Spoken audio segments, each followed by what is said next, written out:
Welcome, everybody. Thanks for joining us today. Really appreciate it. This is going to be a special creative session this afternoon. I'm Joel Cable. I'm the sector manager for art and design and creative media for Pearson. And Pearson are proud sponsors of the Harlow Arts Trust Sculpture Town Artist in Residence program, or the STAIR program.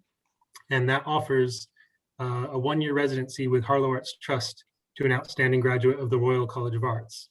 So as part of Pearson's sponsorship of the program, we've arranged for this live event, which will also be available as a recording following the event, to allow Pearson teachers, tutors, and learners to engage with the current artist in residence, Roman Cordicher.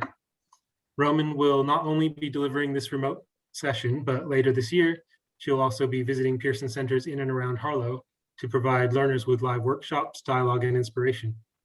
Just to let you know that throughout this session, we've kept your video and audio restricted so that your identity is going to be anonymized so that we can use the recording after the event. So I want to thank the Artistic Director of Harlow Arts Trust, Kate Harding, for organizing this session, and a very special thank you to Roman for delivering it and sharing your practice and insight. I hope you'll enjoy it, and I'm now going to hand over to Kate Harding. Thanks, Joel. So my name's Kate. I'm the Artistic Director of Harlow Sculpture Town. I'm just going to talk for a moment about what that is. So Harlow is a new town in the west of Essex. It has an exceptional collection of over 100 public artworks, including masterpieces by some of the greatest sculptors of the 20th century. And that includes Barbara Hepworth, Henry Moore, Rodin, and others. So you can see one of those sculptures in the background. That's Barbara Hepworth. So the collection was started in 1953 with the building of the new town itself. As I said, there's over 100 at the moment, and the collection is still growing. And one of the ways that we work to ensure that the collection kind of grows and adapts to the town itself is through our Sculpture Town Artist in Residence program. And so, as I guess Joel explained, it's a year-long residency, and with generous sponsorship from Pearson, we're able to run creative workshops in education settings. So I think I will hand over to Roman now, whose exhibition, all being well, will be held in Harlow in November this year. So Roman, over to you. Thank you, Kate, and thank you, Joel, for presenting the workshop earlier. So yeah, as they both said, I'm Roman Cordicher, and I graduated last year from the Royal College of Art. And before starting the DIY mold making and plaster casting workshop, I thought it would be great to give you an insight on how I started doing making these molds and growing my practice as a sculptor from scratch somehow. So I'll share the screen so you've got a bit of imagery and you can picture a bit more and just okay. So So my background is in textiles. So I started being interested in textiles, materials, and surfaces from an early age. And I thought, well, the most responsible thing would be to study design. And I went and studied textile design at Duperré, which is a school of fashion and textile design in Paris. But after 2 years of playing around with textiles, I realized that I was more into hard materials. So I focused on ceramics and on concrete and plaster. And after 3 years, I realized that I was more interested in the way we experience materials, the way we experience a space, and the way we experience exhibition. So I went and studied for a year in information experience design at the Royal College of Art. And that's when I realized that I wasn't so much into design, but I was more interested in making sculptures, paintings, drawings, and other types of art. So I transferred in my second year in sculpture. And that's what I'm going to show you now, is more how I developed that plaster casting technique from my BA, and I carried it on in my master's, and how I'm still using it now. So these are the few experiments I did in ceramics. That was just to illustrate. So I started making my molds not from silicone and not using pre-made sculptures in clay or any other type of material. I was just using packagings that I was finding around my house. So I was really into polystyrene mostly, because I really liked the patterns and textures you could get from casting in it. So I started with that, and also these foam boards. So I would pin everything together, I would tape things together, and then I'd used plaster filler, which is a really fast drying type of plaster that you can use to fill holes in walls. So that was what I had at home. I just didn't go for the sculpting one, because I had one at hand in my home, and it was easier, and turns out also to be more practical in terms of drying times. So I developed, like you can see on the left side of the screen, I developed a few blocks of concrete and plaster. That was my research for my degree show in third year of textiles. So that's how I left it when I left this textile design. And then I did a year in information experience design. That was kind of a break. And then I came back to this technique that I had developed in BA when I transferred in sculpture in last year. So November 2019, sorry. So yeah, that I came back to the technique, and for having left it for a while on the side, I realized how it was actually a more interesting technique than I thought it was. So I would make molds, and I would obviously cast in the molds, but I would leave some parts out of the mold. As you can see on the picture number 2, you can see it's kind of free form. It's because it hasn't been cast on that part. So the flat parts are cast, and so the flatter parts are cast, but the parts that you can see that are a bit more blobbish, they're kind of free forms, and they arise from the fact that I'm using the plaster as more of a painting material than a sculpting or casting material. So I developed this a bit more last year. I mixed it with pigments. I played around a bit. And while I was playing with this material, I also was using the materials I was using to cast, polystyrene mostly, but also other packagings, to make sculptures. So I was seeing polystyrene and other materials that you would discard usually as both my material and my mold making components. So I would really embrace the material, and I would give it as much credit and importance as it should be. It shouldn't be discarded, and it should be the sculpture. And so this the Lost Dimension is kind of the hybrid between Schwellenzauber that you just saw and this other sculpture. I brought together these two inspirations, and I made this bigger sculpture that has half of it that was made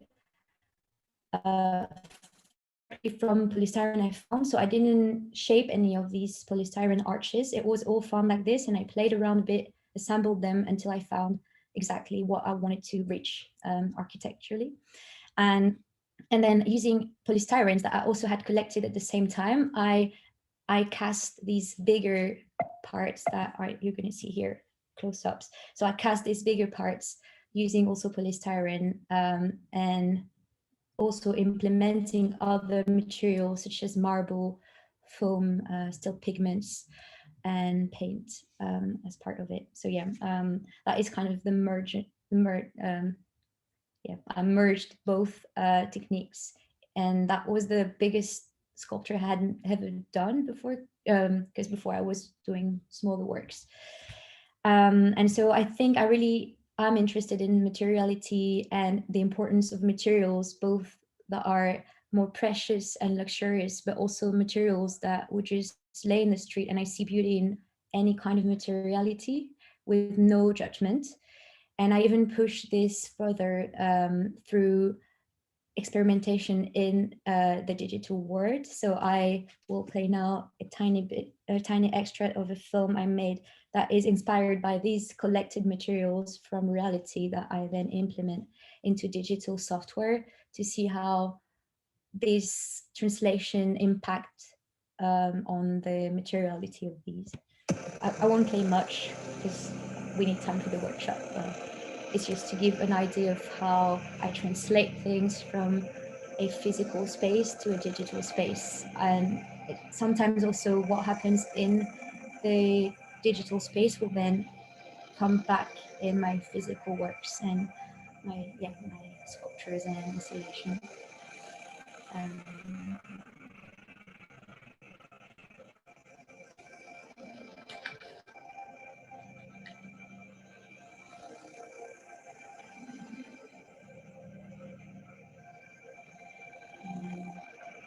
Yes, I'll cut it here because we need time. I invite you to check this video online. It should be on RCA 2020 website. So that was the degree show platform, and it's a 6 minutes video. So I will chop it now. And I hope it wasn't too long or too boring. And now we're going to jump into the workshop part of the session, which should be very fun and hopefully playful, and also we'll have good results. I'll stop sharing now. Yes, okay. Right, so I will maybe everyone needs a couple minutes to set up. I'm gonna myself put this back so we have space to see. Kate, could you tell me if you can see everything from your angle, and maybe then in a minute or two we can kick off. I don't want anyone to be rushing around. I can start whenever. That looks good to me, Roman. Yeah? Yeah. Cool. So I'm gonna get things around me. So the first part of the workshop, we're gonna start by making the mold. So I invite you to get your packagings and other collected bits. So I've got these with me. So you're gonna need these. You're gonna need a knife, a cutting knife or scissors or both. And you're gonna need your tape.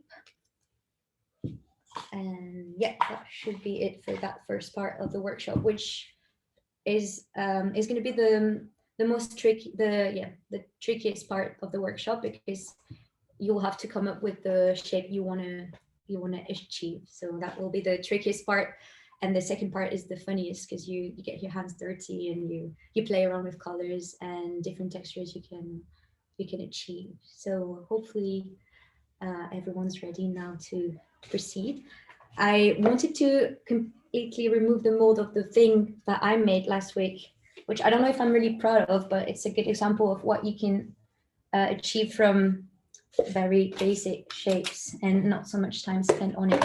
And I didn't have time to completely remove this, so I'll show you at the end of the session how it looks when it's fully removed. And also, don't think you can see many colors on that. It's very dull, but the colors are way brighter, and you can reach obviously different colors using your own paint and pigments or spices that you brought today with you. So we're going to start with bringing all our plastic containers with us. And before you start cutting anything, you need to consider the fact that once you cut something, sometimes it's hard to stick it back together, and it might not bring you, it might not be a good result. So before cutting anything, I recommend everyone to just see which shapes could work with each other. So for instance, before going full in and cutting a huge hole here, I would recommend that you trace. For instance, if you wanted to just do this and this and you're done, that you trace exactly the right shape before you start cutting. And obviously you need to also consider that the more elements you're going to add to your shape, the harder it's going to get to glue together, and also maybe to remove the mold. So I would advise that you start with something simple for the first mold you're making, and then you could go on from there and make a harder shape. For today's session, I don't think I will use that one like I did last time, but I will use these, and this will be my main mold part. So I would, I'd say that you should take your biggest container and consider it your base. And to that base, we're going to add up different elements to it, and we're going to tape it. And the great thing with plaster filler is that it's not runny at all, so it won't leak easily. Even if you have a tiny hole, or if it's not perfectly stuck together, it will still work, and you'll still get a good result that you can also sand afterwards if you don't like the final result, if you had a leak. But you shouldn't have a leak. So I could also have gone for a bigger mold. And so if I had all these elements, then this would be my base mold. So always go for the biggest part you've got, and from that biggest part, you're going to add on things. So I'm going to now jump into the thing, and I might just stop talking for a while, but I'll give advice as I cut through and build the thing. For now, you can't ask questions, but I'm going to leave us 10 minutes, and in 10 minutes or 12 minutes, Kate will allow you to ask questions. So if you're struggling with something, or if you didn't understand something I said, because that is likely to happen, then just do not hesitate to ask Kate. Okay, so I'm going to try and talk while I do the thing, but sometimes I get a bit I might say things that don't make sense if I don't focus on this. Anyways.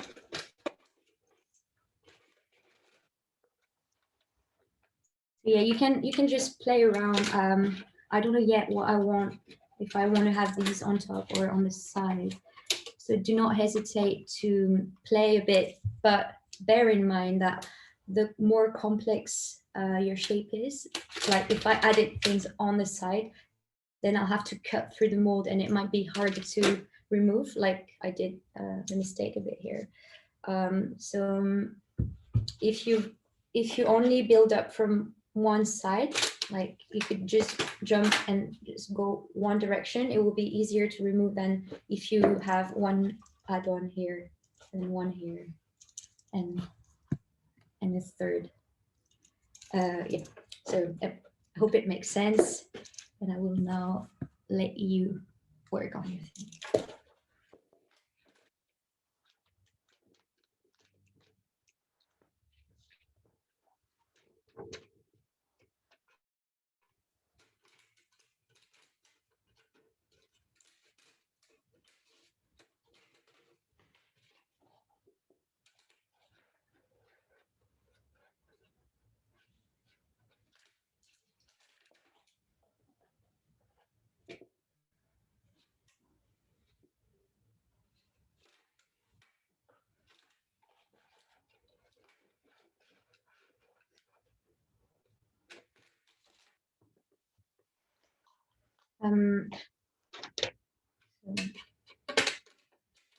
It's a lot of playing around at first.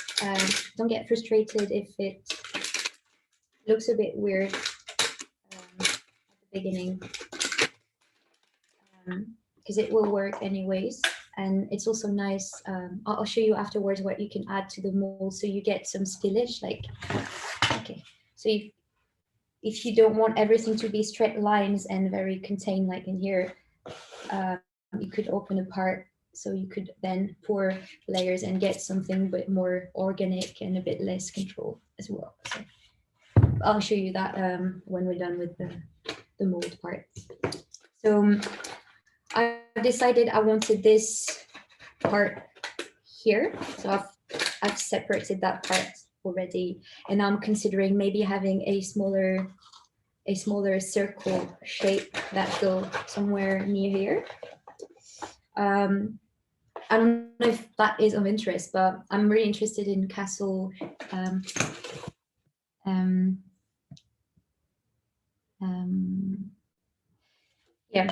castle shapes and manor shapes. So I want to look into smaller, more minimalistic versions of what would tower castles be like. So I'm going for that kind of thing, but I think it will be very abstract. So I'm telling you what I'm doing, but you could be inspired by something else, or by no particular shape at all, and you just want to play around with the technique first. It's really completely up to you. So I'm cutting that part that I'm gonna have here. So once you're done with cutting all these, and you roughly know where you're gonna position them, you're gonna grab a pen, or I think I had said to bring a pen with you, it's easier. So you're gonna mark where you want them to be. So you're gonna come and trace where you're gonna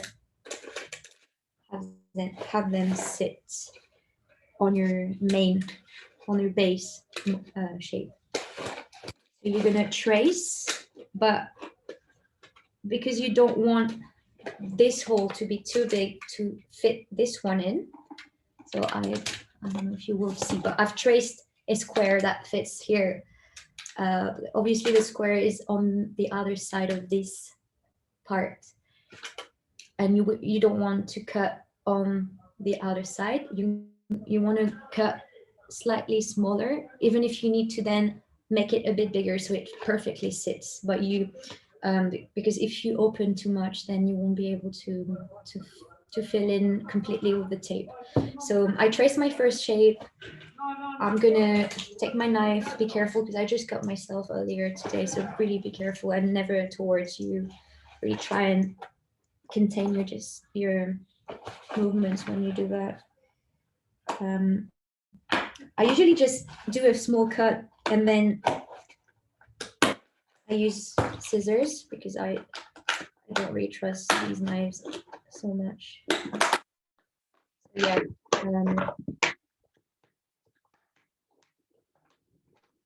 So I'm roughly removing a very tiny part, which is way smaller than the first shape I traced.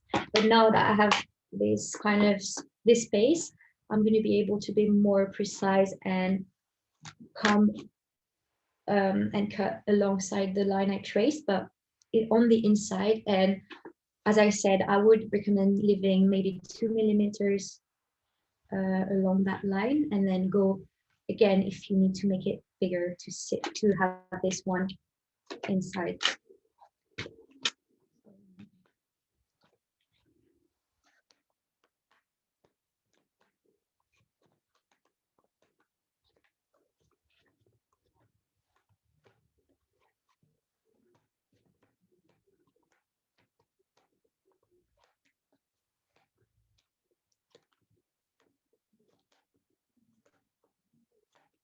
I hope the noise is not too disturbing on camera.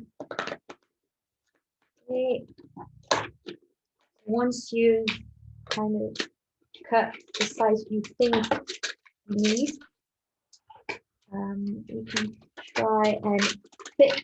So the way I do it, especially because this one has a tiny lip, I'm going to try and directly its shape into the bigger one. So I'm pressing it in. I see that it's too small on one side, so I'm going to come and make it a bit bigger.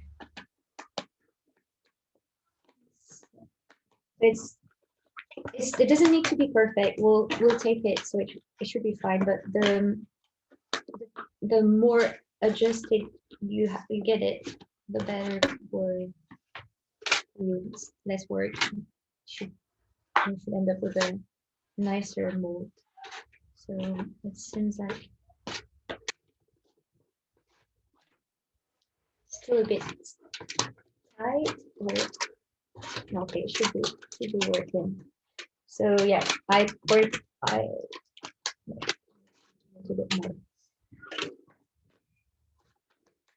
So yeah, take your time. If you cut something wrong, you can also decide that you're gonna start again with another one. and as this session is recorded, if you don't manage to do it with me, you can still just watch today and come back to it another day, or yeah, and take more time and pause in between moments. Okay, all right, so this one seems like it's fitting. I'm going to do the other one. I'm going to remove that one as I do the other one, and then I'll tape everything together, and I'll explain you what you can do with the tape. So you get, because you'll have textures coming from the texture of the tape you're using. So maybe you want to think of the way you apply the tape, so you get something that looks nice for you. So the second shape I wanted to put is this circle, this cylinder I'm going to put around here. So same as for the other cubit shape, I'm going to come and I'm going to trace. I wouldn't recommend you to try and fit. I mean, you could definitely do that if you want to have the two shapes overlapping like so. That would be harder. So I'd say for this first time, maybe you can just have them separated this way, and maybe when you get more experimented, when you're a bit more confident with this, you can start doing more crazy shapes. I would also say that these packagings aren't the easiest, and if you wanted to get to very complex shapes, using polystyrene is better because you can carve in it before, and you can you can reach more complex and elaborated shapes. But I didn't want to use polystyrene today because I thought most people would only have these packagings, and not everyone has access to polystyrene. You need to get, it's a bit harder to find nice ones. Okay. So you can trace the other shape. And same as before, do not cut as big as the shape you just traced, because that's not going to work out. And especially because this is not a perfect cylinder, and it's wider at the base, smaller at the top. So I'm going to start very small, and I'll go as big as I need to, but slowly. So again, with the knife, trying not to cut yourself, just to open a tiny window space in it. And yeah, so you can go and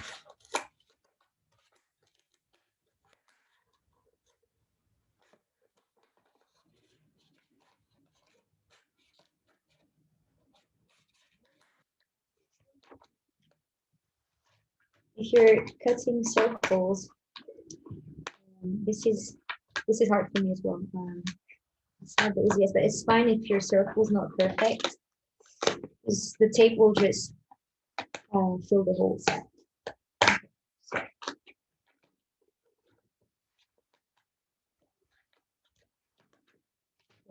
So first hole is way too small, so I can go bigger. But again, take your time. No rush. No need to go so big that you can't go back afterwards.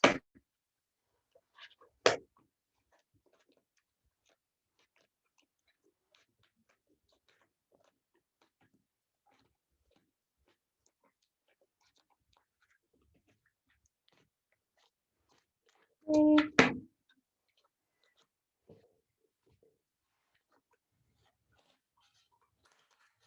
Right. So hopefully by now you all managed to at least cut one shape. Okay, I'm not done yet. Yeah, I hope I'm not too slow nor too fast, and that you're all managing to follow up with my instructions, and that you all see well as well. Okay. That should be fine. Okay, so it's, as you might not see, but it's not perfect at all. You have holes here as well. It's really not perfect, but that's not a problem because now we're going to use the tape and make it work. So we're going to get any tape you've got. So it's either that type of tape, or you might have just regular brown duct tape. Either work. They should be leak proof anyways. So you're going to place your shape, the shape that you just cut. You're going to place it so it's almost at the edge, at the edge, like I don't know if it's the edge, but the edge of this part should line up with the face, the inner side of this. So you will try and push it until it reaches that, and without popping out. So that's the tricky part. And we're now gonna get our tape.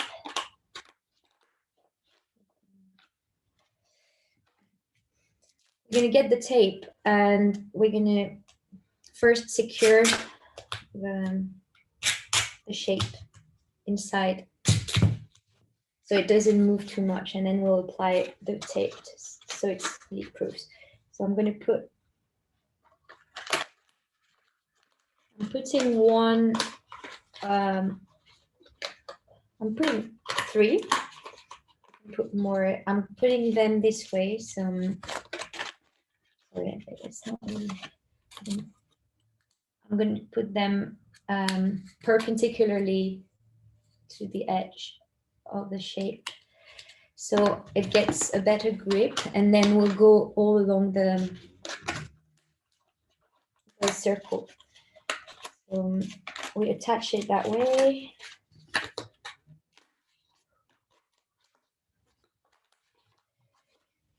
Okay, so it should. So now this is secured, and we're gonna seal the inside, because right now if I leave it like this, half of the plaster is gonna go through.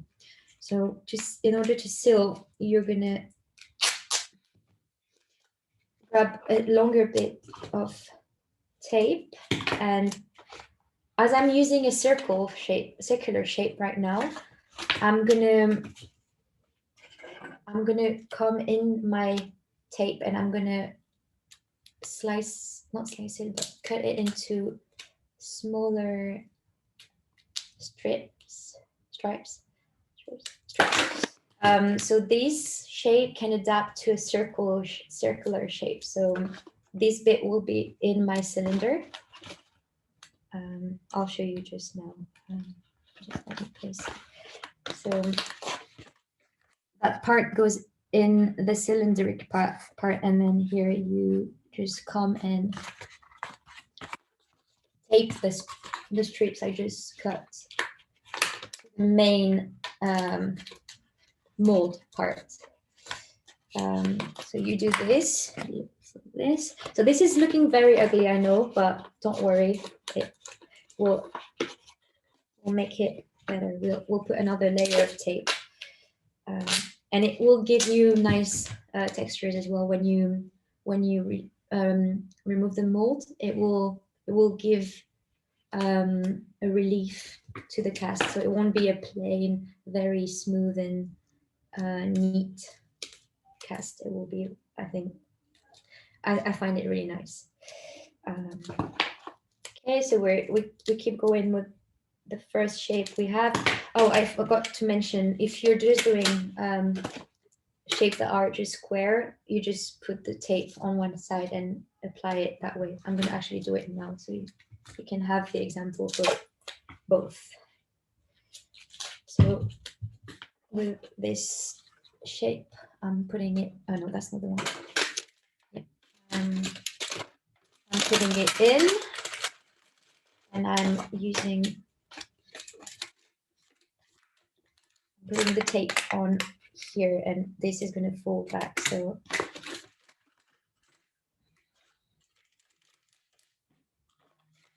this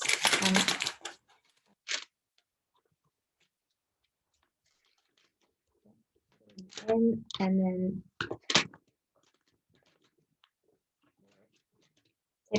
taping them. So this part comes here, and I tape it, and I make sure it's well stuck. So we keep going with the other sides of our shapes. So we're doing the inside of the mold right now, and to make sure absolutely no plaster goes through, we'll then complete to seal the mold on the outside. Okay. Roman, Yeah. I've got a question for when you're ready. Yeah. So somebody's asking, if you had an object that you wanted to use as a mold, but you didn't want to destroy, would that be possible, or does the process always ruin the mold? Well, yeah. So I always destroy the mold afterwards, and I never take an object that I want to mold and cast. Because it's not possible to keep it intact, is that right? It will be really hard to keep things that way, and that's why I always use packagings or polystyrene things, because I didn't have in mind a very specific shape, or if I did, I would make it with these materials directly. But I've never, I don't use that technique of molding, making a very nice object and then molding and casting it. Yeah. Oops. It's so satisfying to see it come together and fit nicely in the holes. Yeah, it's really, it's harder with these than with polystyrene. I wish, I knew more about what people have in their home. Maybe polystyrene is a thing, because they do give really, really nice cast in the end, and the texture you get from the different types of polystyrene are really great. Okay. Okay.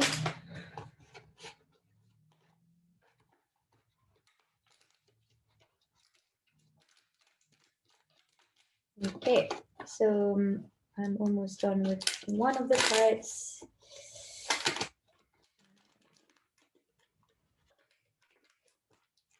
I hope it's fine for you as well, that it's not complicated or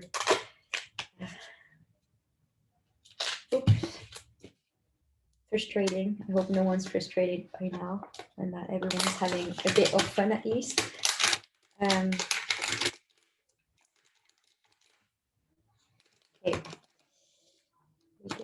Okay.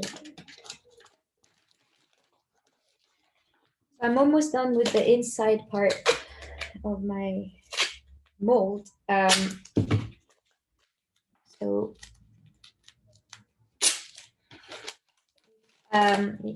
if anyone has questions, do not hesitate.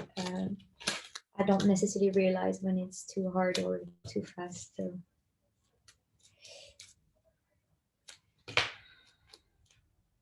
Okay.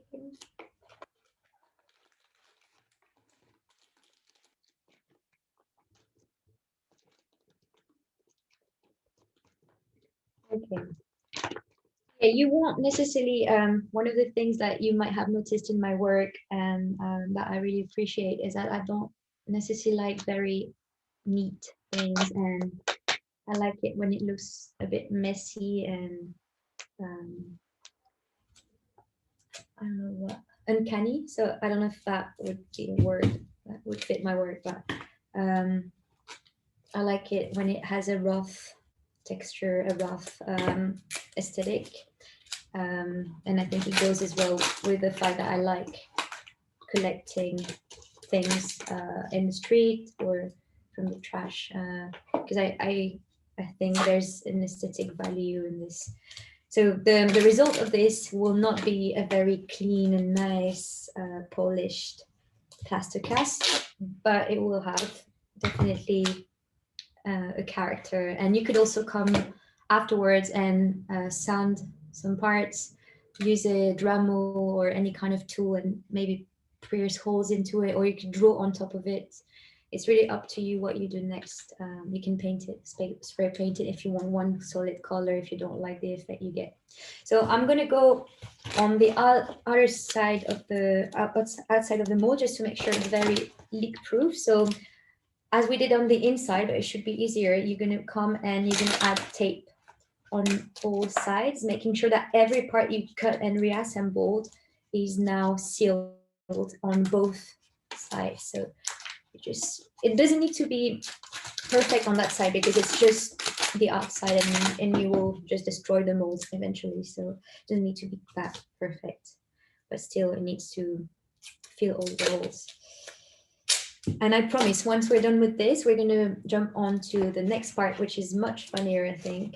That's the funny part, because it's the part when you get a bit more creative and you pick pigments, colors. There are different ways of applying the thing. So you either, you'll see, but it's more exciting.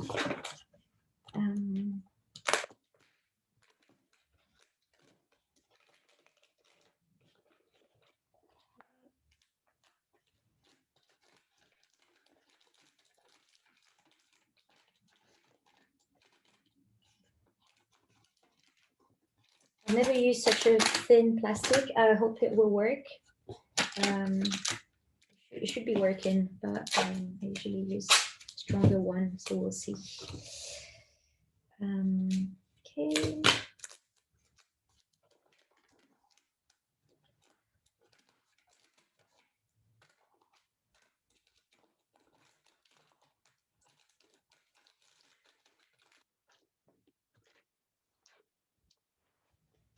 So again, for round shapes, I advise you to do the same technique of making these strips, so you can actually get it to fit a circular shape.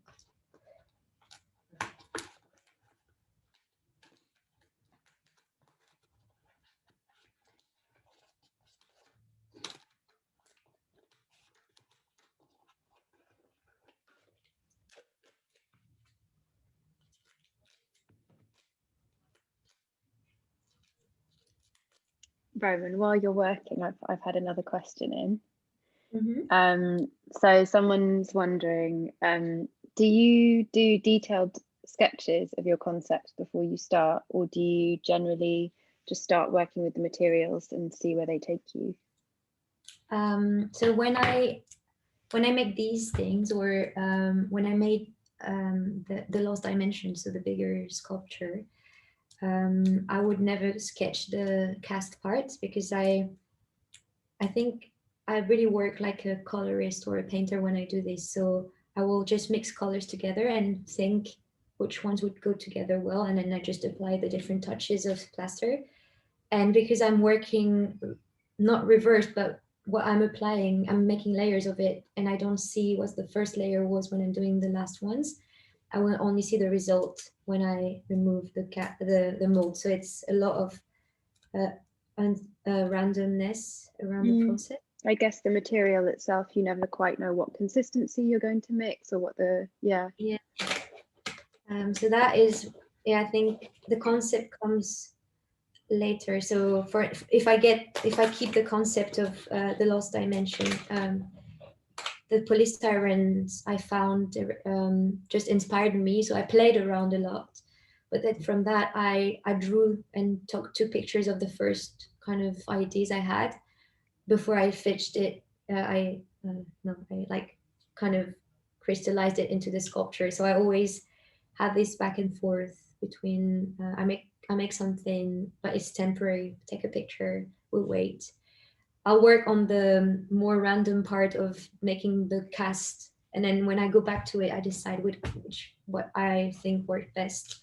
Yeah. But I work very differently when I work digitally. So I will work from existing elements, from sculptures I made, or from objects I have around me, and so it won't be sketches, but I will have a basis from which I I understand. Yeah. Yeah.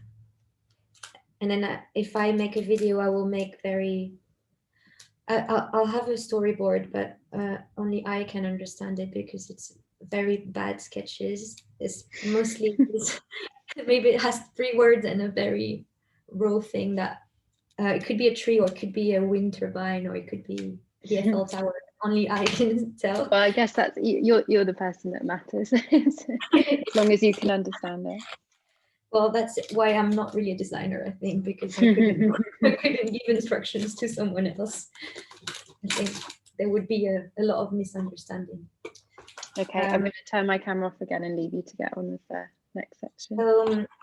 Once we're done with that part, so the outside should be leak-proof now. What you can do is consider the inside. So right now mine looks like this, and I think I'm going to keep it that way. But you might want to have only one type of texture all over, which I sometimes did, like covering the whole mold with the tape. So I get a homogeneous surface.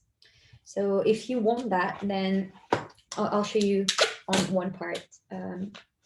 You're gonna take tape. I think I didn't take enough, or maybe I did. And you're gonna apply it very cautiously, so it goes on the edges. Okay, let's do that way. So yeah, just as if you were covering a whole room with tape, or a whole box. You want to put the tape as without any wrinkles. So you're gonna make sure you're applying it very with a lot of finesse, or just very polished. And then you cut on the edge. And so the next strip you're gonna put right next to the first one, and you go on all over the mold. So that's the way you reach something very that will have a very homogeneous texture all across the cast. Okay, so I won't do it today because that will take too much time, and also I'm not that interested in this homogeneity. Okay, so now you should have your mold ready. Once you have that ready, I don't know if I should leave a few minutes, or not minutes, but a minute or two for you to complete your mold. And we're going to jump into the second part, which hopefully is also the funniest for you and for me. And for this part, I think it's better if you get a mask, and you're not forced to wear them. Sometimes they're great. If you're wearing something that you care for, some kind of precious top, don't hesitate to put on something that you can get a bit dirty, just in case. So I'll stain this one, for instance. So yeah, and again, if you have any questions, now is the moment to ask before I start the more hands-on part of the workshop and more dirty part of the workshop. And so for that second part, we're gonna get our ingredients, not materials. So we've got the plaster filler here. Mine is a bit pinkish, but sometimes it comes whiter, and it will then affect the color at the end. And I'm going to use a few of these pigments I have with me, but you can also use, as I mentioned in the description, you can use spices, and you can use paint. To also use acrylic paint. Yes. All right. So you've got a bucket into which you're going to mix the plaster filler. And yeah. Oh yeah, and spoons if you need to grab your pigments and put them in your mixture. So the first thing you're going to do is you're going to put on your mask, because this is very dusty. I hope you can hear me even with the mask. This is very dusty and not really good for your lungs. And so you're going to grab your bucket and start off by pouring. So you're going to need quite a bit to fill the whole mold. So don't be scared to put some powder. I'm going to put half of it. And don't worry too much about the colors you're going to use. And if you think you're going to use many colors and you need to do small pots, we're going to start with one big, and then we can just split into different smaller containers so you can mix different colors. So once you've got your powder ready, you're going to make a tiny hole, not tiny, but try and get the powder on the side so you've got some sort of a volcano hole, and you're going to pour a bit of water, but do not overdo it with the water because this material is a paste. It's going to be you're not going to reach a very liquidy texture. You're going to reach something that's like a paste, so you can really work with it. And it's really nice to apply because it's going to be almost like you're applying like you're glazing a cake or something like that. So just pour a bit of water. Start with I'm going to try and show you. So that's how much I put for now. And the key is to just try and get all the powder in the water, because sometimes it will clog and you'll get these weird patchy bits, and you don't want that to happen. So you're going to mix, and using your spatula, really kind of push the powder in the water. And if it feels like there's definitely not enough water, then add just a little bit. But yeah, take your time. I'll show you what consistency is best. I mean, there's a range of consistency you could go for. You could go for different consistency regarding depending on what effects you're looking for as well. So I'm just adding a tiny bit. I really you don't want it to be over soaked because it's going to take ages to dry and it's going to separate as well. Like the water is going to go up. It's really different from the actual mold casting plaster. That usually have the water first and you put plaster in a very specific way, and you need a very, very liquidy texture that will then dry quickly. This is the complete opposite. You're starting with the powder and you're adding little by little a bit of water. So, but you don't want, okay, I'm gonna try and wrap. You really don't want that kind of dry aspect to happen. So this is, I don't know if you can see much, but you still want to be able to have a smooth texture. It might just be, you need very little water to add up.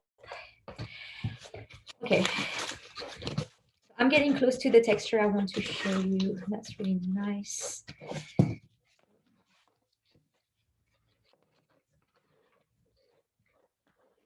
Make sure you don't have any packs of dried plaster, and the result should look somewhere near this. Okay, it's not. I hope you can see enough, but this is the type of texture you want to go for, or a bit more liquidy. So that's really nice because it's a bit gooey, but it can hold itself, and that's going to be really, it's going to give away a really nice, it's really nice to work with.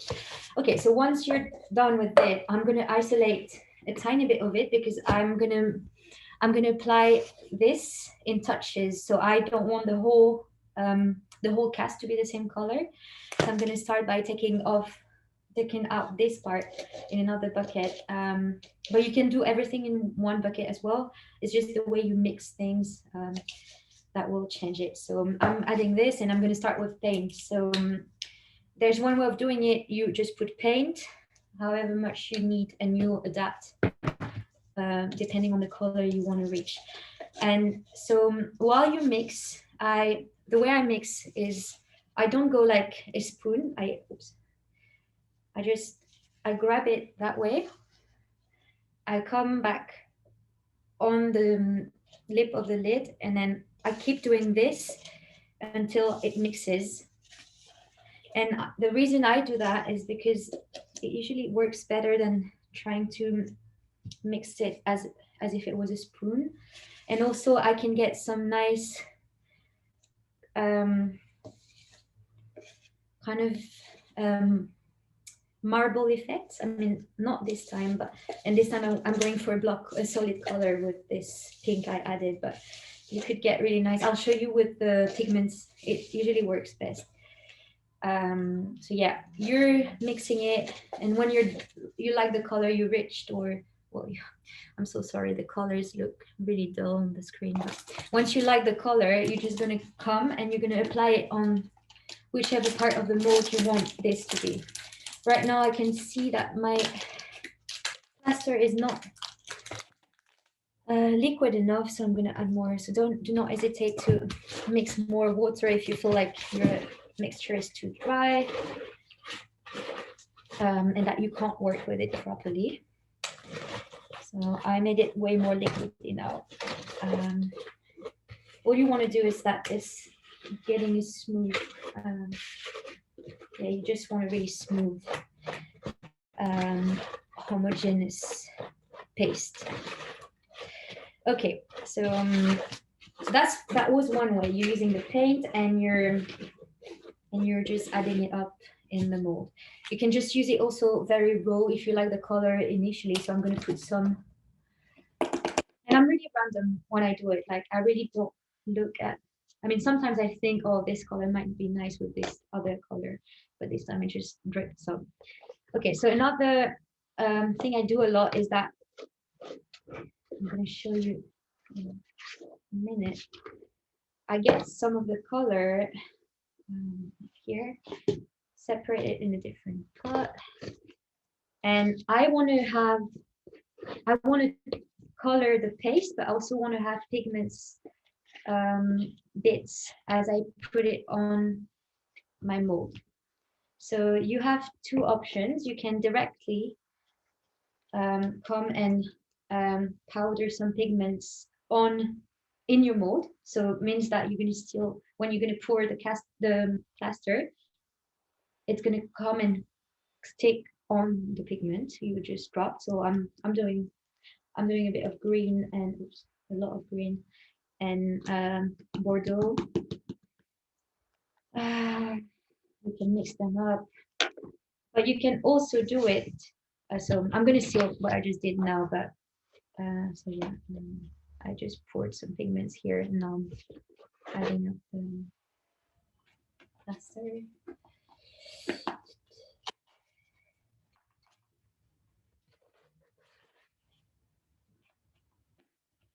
Okay, but what you can do, and I really like doing that because I have more control over what I'm choosing, is that in the plaster I've selected to keep here, I add 1, 2, or 3 colors. So let's do 2 for now.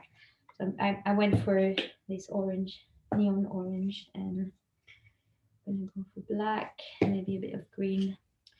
So again, I'm a very not precise person, and I trust more what I see than measurements. So I'll just start and like mix it up, but I might not mix it up completely. So I get a very, oh yes, okay. So I get this kind of effect. I'm gonna try and have you look at it. So it's not mixed at all. And if I like what's going on here, what I'm going to do is that I'm going to keep it that way, and I'm going to just come and drop it where I want it to be. So I keep exactly that color, and the way colors were placed, I keep it and I just apply it on my mold, and I keep going. So I still have some here in my bucket, so I can just go on and add more green, for instance, if I want more green. So I go with the pigments that remained, and it will change the color will evolve and it will get more and more mixed. And maybe by the end of it, I will just have one solid color that will be the mixture of the colors I used before. So I always start with the lightest color, because obviously the more colors you add, the darker your paste is going to get. So I've got still some paste going on here, so I think I'm going to do more of the paint part.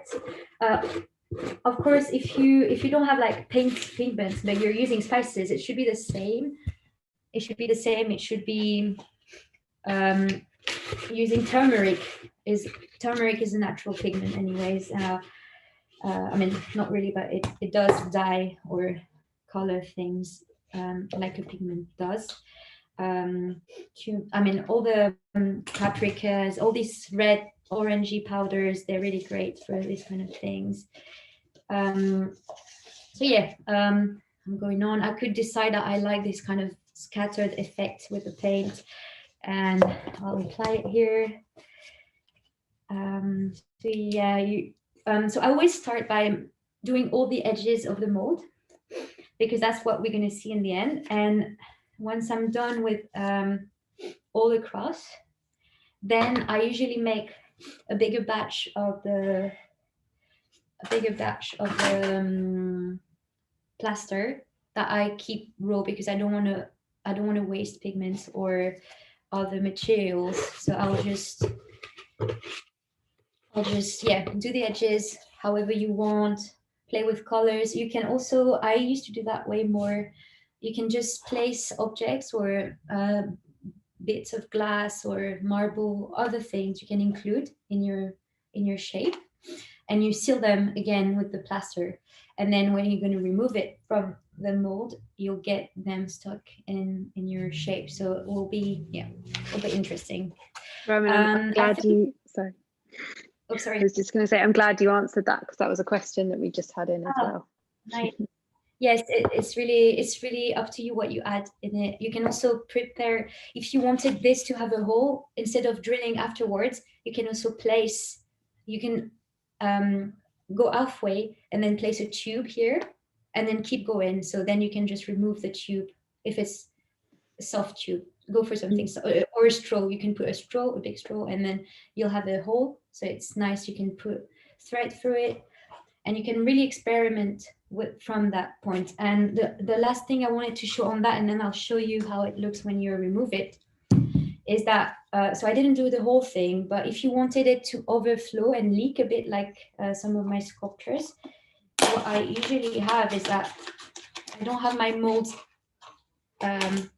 even. So imagine I have put everywhere and I filled it up to here. Then what I'd do is I'd get I'm doing in layers, so I usually don't have it. For instance, I could stop here and I could come back tomorrow and go on. So I'll wait until everything's dry, and then I'll add on some parts that will then, I'll add on part that will just overflow from my mold, and that's how I get these more uncontrolled bits. And this is very resistant. In terms of details, it has details, but it's not details I made in the mold. It's just the material that behaves a certain way. And as for after kind of treatment you can do on the surface, on here I've used oil paint, and then I scratched it, oil paint as well. And you can spray paint. I believe you could varnish. It will just absorb. So maybe not varnish, but you can definitely have a play with different paints and different other ways of agreementing the shape. One thing I was thinking of, no, I can't remember. Oh yeah. Because you're using dry pigment, it might be that the sculpture remains always a bit staining. So even if it will stay on the sculpture and most of the pigment will never leave, if you grab the sculpture, you might get stained, because usually pigments are used blended into different binding materials such as oil, and Arabic gum and all these binding that keep the pigment inside, whereas here the plaster has some inside, and that's when it's very smooth and blended in. But all the pigment I put on the sides, when I remove the mold, it will stain. So if I do this, I stain my finger a bit. So I'm going to try and remove this so you can see a bit more of what I made last week. So you have an idea of what you can expect from yours. My example, sorry. Do you think in the same way you can use hairspray to fix charcoal, for instance? Do you think you could fix it with, you could fix the turmeric or the pigment with a hairspray? Yeah, I think it would work. I've never even tried, because I never think of that, but that's a really good idea. And yeah, because that's definitely a really good idea. Yeah, or just any spray varnish might work. Yeah, exactly. I think that's a really great note. Oh yes, nice. Okay, so we'll see also the different kind of roughness you can get. So yes, nice. So the mold I used last week, great. So hopefully you can see with this camera, but this is what the tape left, and I'm really into these things. I'm looking for this kind of effects. So I'm really happy with the result I get here. Here's what I've got. Here the tape was here. The more the smoother the plastic, the smoother your surface will be. So when I cast in, I've got a few cast from just ice cream tubs, and they are usually quite smooth because these plastics are very smooth. But then polystyrene is a bit rough, so it usually gets, it's a bit less.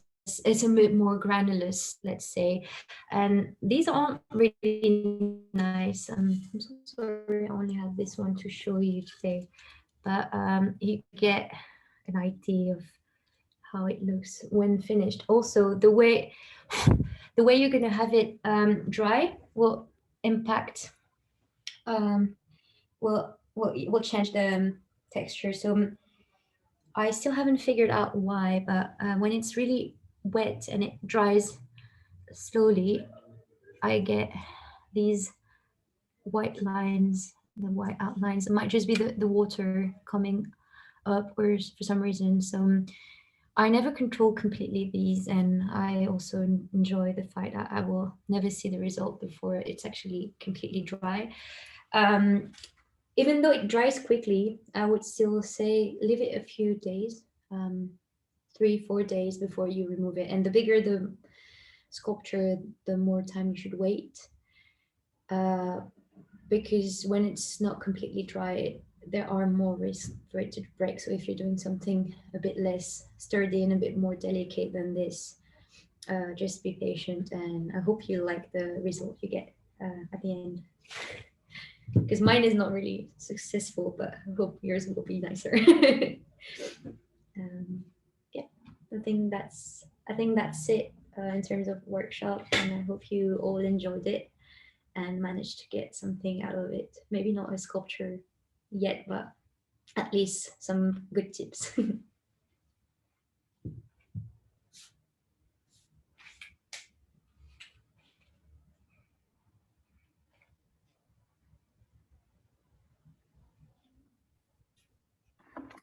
Thanks, Roman. If anybody has any questions at this point, we'll go ahead and take them.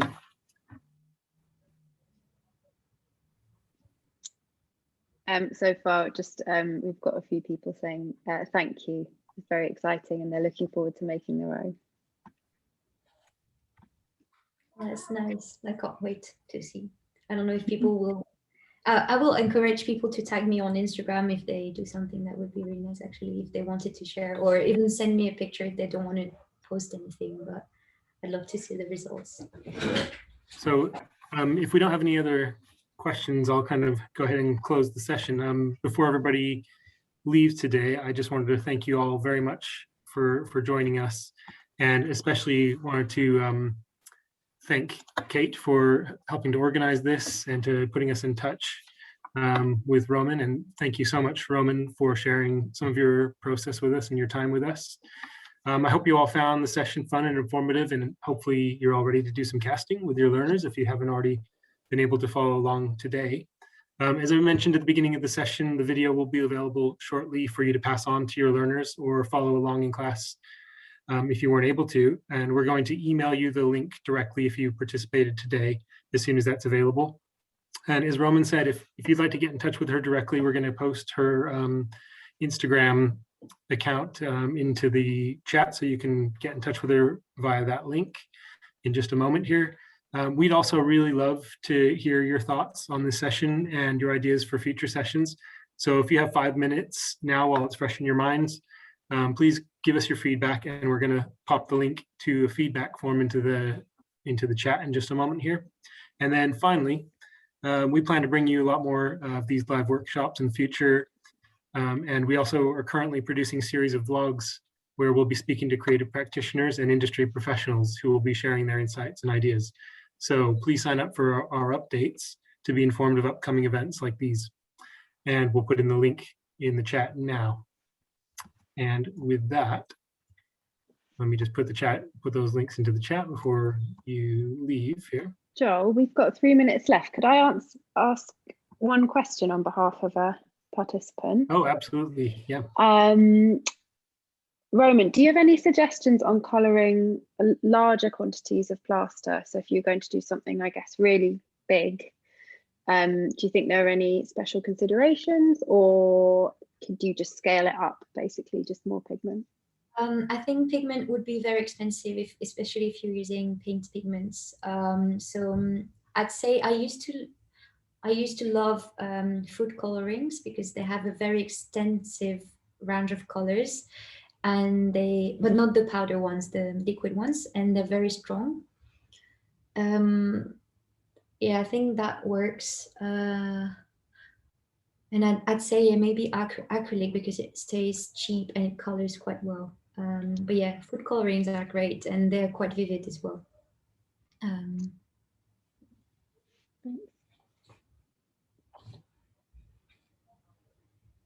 Cool. There was one more question about how delicate you can make these molds. So if you wanted to do something that was a little bit more precise and had maybe some more kind of delicate elements to it, would they be likely to break when you tried to get the mold off, or when you tried to remove the mold, or are they likely to? Can you make them robust enough that they don't? Well, if the overall shape is big and it's just a detail on the surface, like kind of a relief, I think that would work. But I'm quite a clumsy person, so myself, I think I couldn't make anything that precise, and I would work post-production. Let's say I've got a Dremel, so if I wanted something quite delicate, I would work from something bigger and then refine it. That would be my way. Yeah. So, but that's also because I'm very likely to break it in the process of removing the mold. Yeah. I see. Okay, thank you. I'm still just popping those links in the chat now. So if you'd like those, just hang around for just a moment. Apologies, every time I click on them to copy them, they just take me to the link. So I'm just doing that now. Roman, do you have any, are there any artists in particular that work with a similar technique that you, I don't know, that you look at, that you draw an influence from? Or is it really just, you just get your materials and it all just comes from you? I'd never really look at people and think, oh, technique wise, that is interesting. It's more retrospectively. I make my things and then I'm thinking someone must have done that before. So I look up, and I think what could come as the closest reference I have would be Rachel Red and her Cat of Entire Rooms, because I'm really interested in architecture in general and the way we convey architectural feelings through sculptures. So I think her would be a very good post-inspiration, because I know I'm inspired now, but I wasn't when I was making the first sculptures. Yeah. And then there's this artist that I think is really inspiring, and I first discovered his work. He's called Kevin Bray, and he's working between very digital images and very post-internet imagery and very sculptural objects. He's a French artist, is I think in his late 20s or 30s, and I think he's really worth looking at. So these would be the ones that come in mind now. And Tenant of Culture, because she's so their collective. I mean, Tenant of Culture is not her name, but she uses a lot of things that she finds and then put together, and she's also using plaster to put things together. So she would recreate weird shoes, and she's very inspired by the fashion industry. And I think she's also someone I look up at all the time. That's cool. So if anybody wanted to find out more about those artists, Joel's put your Instagram handle in the chat now, so people can get in touch with you if they've got any further questions, and just to check out your work. Cool. Thank you so much. Thanks very much for joining us, everybody, and have a good afternoon. And thank you again, Kate and Roman. Thank you. Bye. Bye-bye.